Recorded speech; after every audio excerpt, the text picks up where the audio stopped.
নমস্কার চাষি বন্ধুরা, আজকে একটা গ্রাউন্ড লেভেলে একদম ফিল্ডে এসেছে এবং ফিল্ডেই আমি আপনাদেরকে আজকে দেখাবো মূলত একটা গ্রামে যে আমাদের চাষিবাসী লোকজন যারা আছে তারা কীরকমভাবে চাষবাসটা করে, প্রথম থেকে তারা কতটা পরিশ্রম করে আমাদের জন্য ফসল ফলায়, সেই ব্যাপারেই আজকের ভিডিওটা আমাদের হবে। মেনলি আমি ফিল্ডে আছি, আপনারা দেখতে পাচ্ছেন একটা অনেক বড় ফিল্ডের মধ্যে এসেছে। এখানে মোটামুটি চারদিকটাতেই চাষবাস হয় এবং ভিডিওটাতে আমি ওইটাই কভার করার চেষ্টা করছি যে চাষিরা কতটা কষ্ট করে চাষবাস করছে, এবং তার জন্যই তো আমি আমার ভিডিওতে রোগ পোকা এবং ওষুধের জন্য মাইক্রোনিউট্রিয়েন্ট কোন সময়ে কীরকম ব্যবহার করবেন, কোন সময়ে কি ওষুধ ব্যবহার করবেন, এইগুলো আপনাদের সাথে শেয়ার করি। বাট আজকের ভিডিওটা একটু অন্যরকম হবে। আজকের ভিডিওতে মেনলি আলোচনা করব এই যে চাষবাস সবাই করছে, কতটা পরিশ্রম করে একটা রুরাল জায়গাতে, একটা গ্রাম্য অঞ্চলে কত কষ্ট করে চাষিদেরকে চাষবাস করতে হয়, এই ব্যাপারে আজকের ভিডিওটা আমি বলবো এবং আপনাদেরকে দেখাবো ভিডিওটা। এবং এই যে এলাকাটাতে আমি এসেছি, এই জায়গাটাতে কি কি চাষবাস হয় সেই ব্যাপারে বলবো, এবং এটা কোন জায়গা সেই ব্যাপারেও আমি ভিডিওতে আগে আপনাদেরকে বলবো। ভিডিওটা অবশ্যই আপনারা শেষ পর্যন্ত দেখতে থাকুন, এবং আমাদের ভিডিওগুলো যদি আপনাদের ভালো লাগে তাহলে অবশ্যই ভিডিওগুলোকে লাইক, কমেন্ট এবং চ্যানেলটাকে সাবস্ক্রাইব করে দিয়ে যাবেন। চলুন ভিডিওটা শুরু করি। গ্রাম্য অঞ্চলে চাষিরা কত কষ্ট করে চাষবাস করে সেইটা আপনারা দেখতে থাকুন। একজন দাদাকে আমি ফিল্ডে পেয়েছি, উনি জল মানে এইটাতে তরমুজ উনি লাগিয়েছেন, এবং কত কষ্ট উনি করছেন সেটাই আমি মেনলি দেখার চেষ্টা করছি। উনি এইটাতে যে জল দিচ্ছেন একটু হালকা হালকা, যে ছোট ছোট ডোবা করা আছে তরমুজ লাগিয়েছেন তার জন্য, তাহলে এরকমভাবে দেখুন প্রথমত তো এটা করছে, এরকমভাবে রেখে জলটা একদম হালকা হালকা জল দিতে হবে, এবং উনি জল আনছেন কত দূর থেকে সেটা আপনারা দেখুন। উনি একদম কাঁধে করে একটা কাঠ নিয়ে কত কষ্ট করে, মানে বিরাট মানে পরিশ্রমের ব্যাপার, বুঝলেন। খুব নদী আছে নিচে, নদী থেকে জল সংগ্রহ করে এনে দিয়ে পরে জমিতে উনি জল দিচ্ছেন, মানে অনেক কষ্ট করছেন, হার্ডওয়ার্কিং মানে ব্যাপার আর কি। দেখুন জায়গাটা যদি আপনারা মেনলি দেখেন, একটা ঢালু জায়গা দিয়ে পরে নিচে নেমে সেইখান থেকে জল নিয়ে আসা, দিয়ে পরে জমিতে দেওয়া, এরকমভাবে চাষবাস করা। চাষবাস করতে মেনলি অনেক বেশি চাষিরা কষ্ট করে। প্রথম থেকে লাস্ট অবধি একটা জমিতে ফসল ফলানোর জন্য যেমন বীজ, সার, ওষুধের প্রয়োজন হয়, সেরকম এই যে হার্ডওয়ার্কিং যে ব্যাপারটা ইনারা করেন, এটা কিন্তু আমরা অনেক সময় মিস করে যাই বা আমরা বুঝতে পারি না যে কতটা পরিশ্রম চাষিরা করে। আমি ওই ব্যাপারটাই ভিডিওতে আপনাদেরকে দেখাতে যাচ্ছি। এখানে ইনি জল নেবেন, দেখুন ভিডিওটা আপনারা দেখবেন। দাদা এইখান থেকে জল নিয়ে যাবেন, আর দেখুন মানে এইখান থেকে জল উনি নিয়ে যাবেন, দিয়ে পরে তরমুজের ক্ষেতটাতে জল দিবেন, এরকমভাবে উনি জল নিয়ে যাচ্ছেন কাঁধে করে, মানে দুটো বালতি। মোটামুটি কত জল ধরবে দাদা, মোটামুটি কত লিটার একটা বালতিতে? 20 লিটার করে 40 লিটার জল কাঁধে করে বয়ে নিয়ে যাওয়া, দিয়ে পরে তরমুজের ক্ষেতটাতে দেওয়া। যাক, সময় একটু বাঁচানোর জন্য বলছে আমি করছি এটা, কিন্তু এটা একটা হার্ডওয়ার্কিং ব্যাপার, মানে সহজ কথা না। এরকম বারবার 10 বার নিয়ে যেতে যেতে মানে কি অবস্থা খারাপ হয়ে যাওয়ার ব্যাপার হয়ে যাবে, কিন্তু ইনি করছেন ব্যাপারটা, তাই আমি দেখাতে চাইছি আপনাদেরকে। মেনলি দেখুন এইখান থেকে ইনি যাচ্ছেন, দিয়ে পরে এই দেখুন, দিয়ে পরে তরমুজ খেতে এনে দিবেন, এই জলটা তরমুজ খেতে এনে দিবেন।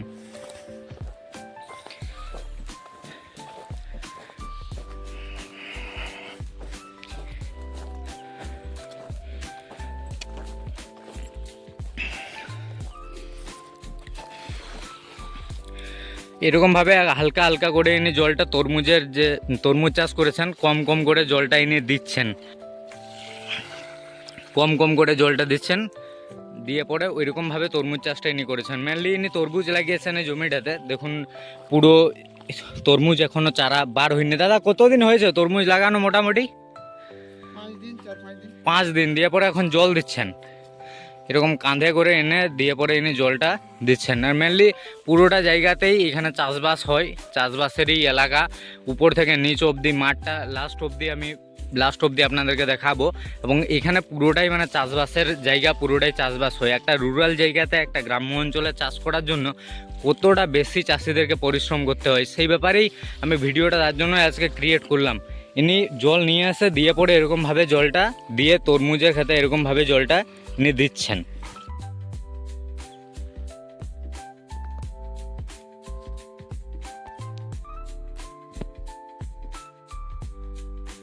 চাষি বন্ধুরা, মেনলি আমি যে ব্যাপারটা ভিডিওতে দেখাতে চাইছি, একটা গ্রাম্য অঞ্চলে কতটা পরিশ্রম করে চাষবাস হয় এইগুলোতে আপনারা দেখতে পাবেন ক্যামেরাতে। এগুলোতে চাষবাস হচ্ছে, টমেটো বসানো আছে, আরও বিভিন্ন রকমের চাষবাস এইগুলোতে মেনলি আছে। এখানে ফিল্ডেতে টমেটো চারা বসানো আছে। এইগুলোতে ভেন্ডি চাষ মেনলি এখানে বেশি পরিমাণে হয়, টমেটো চারা বসানো আছে। আরও আগে আমি আপনাদেরকে দেখাচ্ছি ফিল্ডগুলো।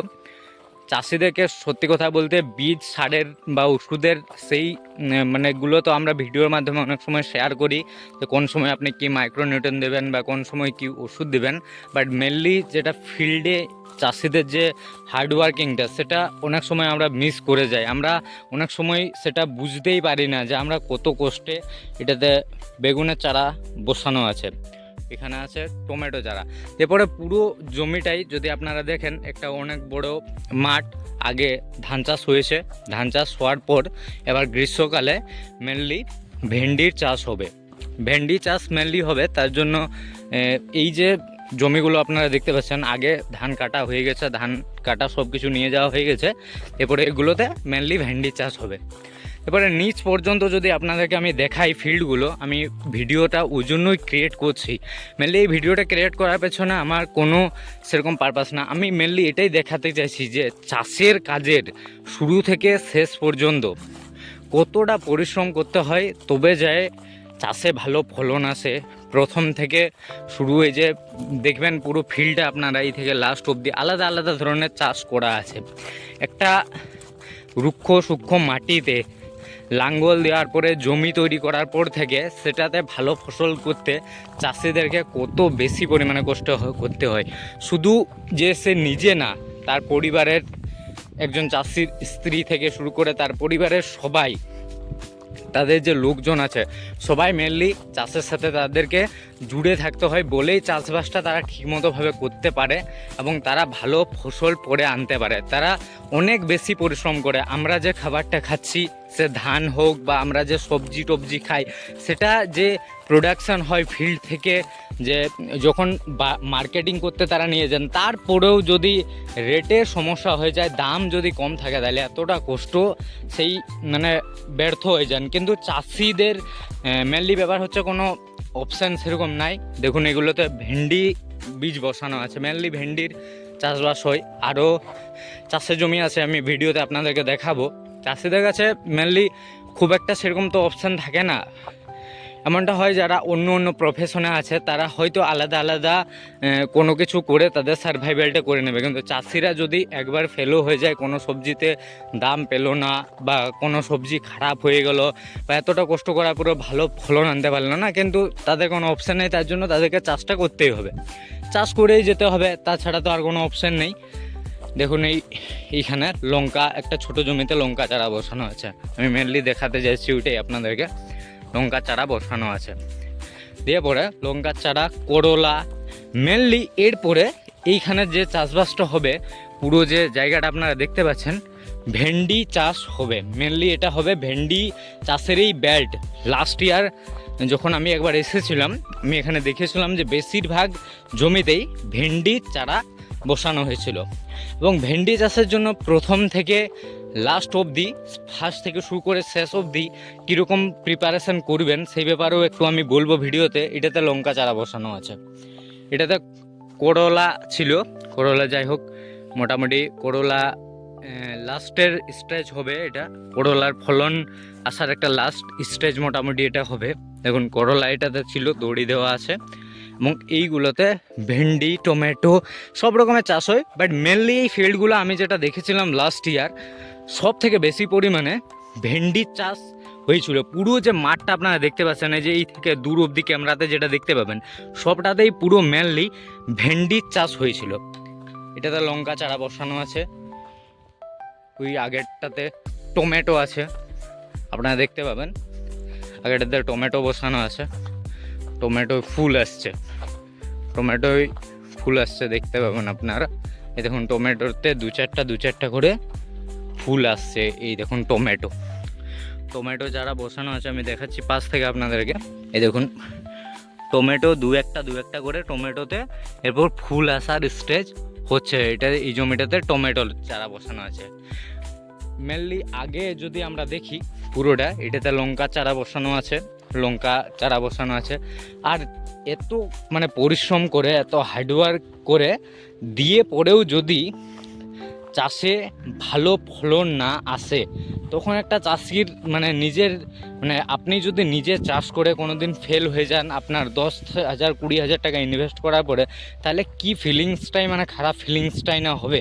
কিন্তু তারপরেও দিনের পর দিন তারা চাষের কাজের সাথে যুক্ত থাকছে, চাষ করে যাচ্ছে। একটা হোপ থাকে, একটা আশা থাকে, হয়তো এই সবজিতে হলো না, হয়তো পরে সবজিতে হয়ে যাবে, বা পরে কোনো আলাদা আরও কোনো সবজিতে আমরা হয়তো ভালো ফলন পাবো, এই হিসাবে আর তারা মেনলি চাষটা করে। এবং আমি একজন চাষিকে জিজ্ঞেসও করব, আপনাদেরকে দেখাবো যে একটা চাষ করার মোটামুটি শুরু থেকে শেষ অবধি কীরকম খরচা মোটামুটি হয়ে যায়, সেটাও আমি দেখাবো। এই জমিগুলো দেখতে পাচ্ছেন, মেনলি এই জমিগুলোতে ভেন্ডি চাষই হবে, এবং একজন দাদা ওইখানে ভেন্ডির চারাকে বসাচ্ছেন, সেটাও আমি আপনাদেরকে ভিডিওর মাধ্যমে দেখাতে চাইবো। ভেন্ডি চারা উনি বসাচ্ছেন, ভেন্ডি জমিকে প্রথম থেকে লাস্ট অবধি কীরকম টাইপের মোটামুটি একটা খরচা আসতে পারে, কীরকমভাবে যত্ন হওয়া যেতে পারে, বা আমি আমার দিক থেকে একটু ছোট নলেজ বা সামথিং ভেন্ডির প্রিপারেশন জমি তৈরি করার পর থেকে যখন কোড দিবে, দিয়ে পরে ভিটামিনের স্প্রে বা মাইক্রোনিউট্রিয়েন্ট কখন কি দিতে পারেন একটু আধটু, সেই ব্যাপারেও আমি আপনাদেরকে বলবো আর কি। চাষের জমিগুলো পুরোটাই আমি ভিজিট করলাম, সব রকমের চাষবাস মেনলি আমি দেখলেন ওই দিক থেকে এই দূর অবধি এলাম, সব রকমের চাষবাস মেনলি আছে। ভেন্ডির চাষ আছে, দিয়ে পরে সর্ষের চাষ আছে, সব রকমের চাষ মেনলি আছে। মেনলি যা বললো আর কি, একটা দাদার সাথে এখানে পরিচিতি আছে আমার, বললেন যে উনি এখানে ভেন্ডি চাষ বেশি পরিমাণে হয়ে থাকে, সব থেকে বেশি পরিমাণে হয় ভেন্ডির চাষ। এবং ভেন্ডি চাষ করার জন্য, জমি তৈরি করার জন্য কতবার লাঙ্গল দিতে হয় বা কীরকমভাবে প্রিপারেশন করতে হয়, একজনকে আমি জাস্ট একটু জিজ্ঞেস করবো, একজন দাদাকে ফিল্ডে পেয়েছে, যদি উনি বলতে চান এটার ব্যাপারে একটু, তাহলে আমি ওনাকে একটু হালকা জিজ্ঞেস করবো। এই জমিটাতে ভেন্ডি চারা বসানো হচ্ছে, এই রেডি হচ্ছে, এখনও ওনারা চারা বসাচ্ছে নেই, পুরো এই জমিটাতে ভেন্ডির চারা মেনলি বসানো হবে। ভেন্ডির চারাকে এই জমিটাতে ভেন্ডি চারা বসানোর জন্য কি ভেন্ডি চাষ করছেন বা এরপর থেকে কীরকম প্রিপারেশান করবেন, সে ব্যাপারে একটু আমি বলবো আপনাদেরকে। যেমন ধরুন ভেন্ডির চারা বসানোর জন্য প্রথমত তো দাদা এটাতে কবার লাঙ্গল দিয়েছিলেন? এই জমিটাতে 3বার লাঙ্গল দিয়েছিলেন। আগে ধান চাষ করেছিলেন এটাতে? ধান চাষের জন্য মানে মাটি একটু মানে শক্ত টাইপেরই আছে এখনো? আচ্ছা আচ্ছা, আগে শুকনাটাই বাহাইছে। আচ্ছা, একটু জল দিয়ে মানে যদি লাঙ্গল দিতেন তাহলে ভালো হতো। আচ্ছা আচ্ছা, তা বলছি মোটামুটি এটাতে যে আপনি এখন এই যে ভেন্ডি বীজ বসাছেন, মোটামুটি কতদিন পরে, তাও মেনলি আপনি যে ফার্স্ট একবার জমিকে কুড় দেন, মোটামুটি সেটা কতদিন পরে হবে, বা এই চারাটা মোটামুটি কতদিন পরে মোটামুটি বার হবে? হ্যাঁ, মানে এখন মোটামুটি যদি আমরা ইংরেজির হিসাব করি, মোটামুটি আজ থেকে মোটামুটি ডেজ হিসাবে, দিন হিসাবে যদি বলি, কতদিন পরে তাও বার হবে বীজগুলো? 10-12 দিনে মোটামুটি বার হয়ে যায়। দিয়ে পরে 10-12 দিনে বার হওয়ার পর ফার্স্ট যে আপনারা কুড় দেন, জমিকে একবার করে দেন, তো সেইটা মোটামুটি কোন সময় আপনারা দিবেন? 20 দিন, মোটামুটি 20 দিন পরে। আচ্ছা যাই হোক, আমি একটা বলছি আপনাকে, যখন আপনি ওই জমিকে যখন কর দিবেন, তখন জমিতে একটু ভিটামিন সারকে একটু ব্যবহার করার চেষ্টা করবেন। ভিটামিন দানা সারকে, জৈব সুধা বলে একটা ভিটামিন দানা সার আছে ওই লিভিক্স কোম্পানির, আমি একটা পেপারও আপনাকে দিয়ে রাখবো, আপনি একটু দেওয়ার চেষ্টা করবেন। দেন তো মাটির পক্ষেও ভালো হবে, আপনার গাছের পক্ষেও সেটা ভালো হবে, একবার যদি দিয়ে দেখেন। আর দিয়ে পরে ওই কুড়টা দেওয়ার পরে উপরে যখন আরও ভিটামিনের স্প্রে বা গাছের যখন গ্রোথ হবে, তখন আরেকবার আমি ভিজিটে তখন আসবো, একটু ভিটামিনের স্প্রেও আপনারা করবেন। আর গোবর সার ব্যবহার করছেন এখন? করছেন? গোবর সার দিয়েছেন? গোবর সার দিয়েছেন, আচ্ছা। হ্যাঁ, জৈব সার, ওইটা একটা ভিটামিন দানা। হ্যাঁ, এই তো গোবর সার মেনলি ইনারা ব্যবহার করছেন। আর পরে যখন ওই কুড় দিবেন তখন একটু দিবেন ভিটামিন সারও একটু দিবেন, ব্যবহার করবেন। আমি অবশ্য আপনাকে লিখে দেবো কাগজে। একজন চাষি মেনলি মানে বিরাট লেভেলের মানে হার্ডওয়ার্ক করতে হয় তাদেরকে, প্রচণ্ড পরিশ্রম করার পরে ভালো ফলনটা উনি পান। প্রথম থেকে শুরু করে লাস্ট অবধি কতটা পরিশ্রম করতে হয় এবং অনেক বেশি ইনভেস্টমেন্ট থাকে, এবং চাষির কাছে মেনলি সেরকম কোনো অপশন না থাকার জন্যই তারা চাষটাকে ধরে আঁকড়ে তারা থাকে। কেন থাকে?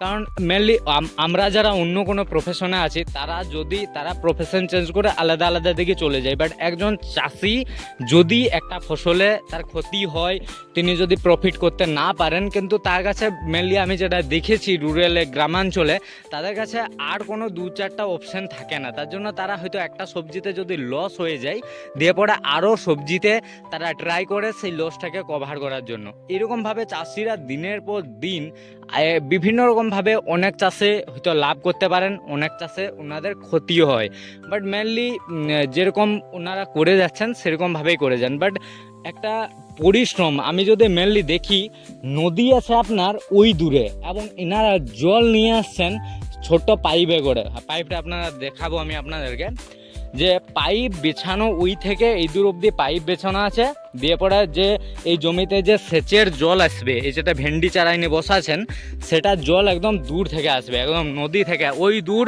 নদী আর এই দূরে ধরো ইনার ফিল্ড। মানে বিরাট মানে কষ্টকর ব্যাপার, কিন্তু এনারা চাষবাসটা করছেন, কারণ চাষবাস করাটা মানে সব দিন এনারা করে আসছেন। বাট মেনলি চাষটাকে হয়তো চাষিরা ছাড়তেও পারে না, আর অনেকে পছন্দ করে, অনেকে চাষটাকে ভালোবাসে, বাট সেটা যদি সুবিধাজনকভাবে হয়, সেটা যদি প্রফিটেবল হয়, তাহলে এনাদের পক্ষেও অনেক সুবিধা হবে। তার জন্য ভিডিওটা আমি ক্রিয়েট করলাম। মেনলি একটা গ্রামাঞ্চলে চাষিরা কত কষ্ট করে, কতটা পরিশ্রম করে চাষবাসটা করে, এটাই আমি ভিডিওতে আপনাদেরকে দেখাতে চাইলাম। যদি আমাদের এই ভিডিওটা আপনাদের সবার ভালো লাগে, তাহলে অবশ্যই ভিডিওটিকে লাইক, কমেন্ট এবং চ্যানেলটিকে সাবস্ক্রাইব করবেন, এবং পরের ভিডিওতে এগ্রিকালচারের নতুন নতুন ভালো ভালো ইনফরমেটিভ ভিডিও আমি আরও ক্রিয়েট করব এবং চ্যানেলে আপলোড করতে থাকবো। ভিডিওটা দেখার জন্য, লাস্ট পর্যন্ত দেখার জন্য থ্যাঙ্কস ফর ওয়াচিং।